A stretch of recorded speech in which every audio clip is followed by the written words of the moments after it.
Inilah suasana duka di kediaman Bejo, warga desa Sidem, Kecamatan Gondang, Kabupaten Tulungagung.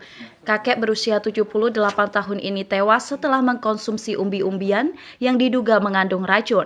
Korban diketahui memakan umbi jenis kembili dan gadung bersama dua orang lainnya yakni menantu dan tetangganya.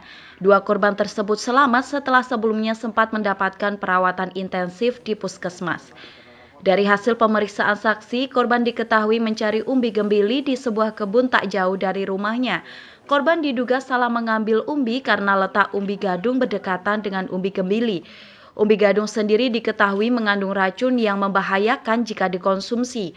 Umbi jenis gadung ini biasanya dimasak dengan cara khusus agar racunnya hilang.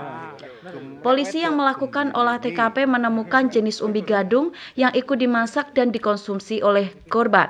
Kedua jenis umbi ini dimasak dengan cara dikukus saja. Dugaan sementara korban mengalami keracunan usai memakan umbi gadung ini.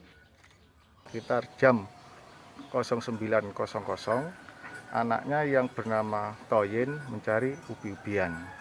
Yang kebetulan di situ, ubi-ubian di situ ada jenis gembolo namanya yang tidak menimbulkan racun dan juga ada jenis gadung yang mengandung racun bahkan bisa menimbulkan kematian.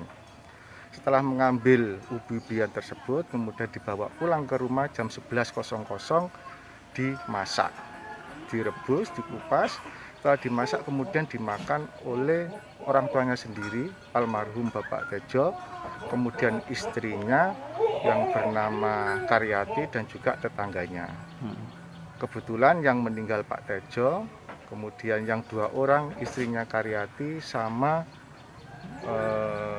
Tejo itu Andi, yang bernama Andi itu masih bisa tertolong sementara masih dalam perawatan puskesmas. Hasil olah TKP memang benar ditemukan ada jenis ubi-ubian, jenis bulu, dan juga jenis gadung yang letaknya itu berdampingan yang berada di sebelah rumah. Kemudian juga hasil kupasan yang telah dikupas dari ubi tersebut juga ditemukan dua jenis, satu jenis gembulu dan satu jenis gading yang menimbulkan keracunan. Demikian juga sisa yang dimakan, ditemukan juga jenis gembulu sama jenis gadung. Untuk sementara barang bukti tersebut kita amankan semuanya. Nanti kita kirim ke laboratoris Labor Surabaya untuk dilakukan pemeriksaan lebih lanjut. Polisi sendiri berencana akan mengirim ampel umbi gadung tersebut ke Lab 4 Polda Jatim. Hal ini dilakukan untuk memastikan kandungan racun yang ada pada umbi gadung ini. Dari Tulungagung, Sogi Pamungkas, KSTV.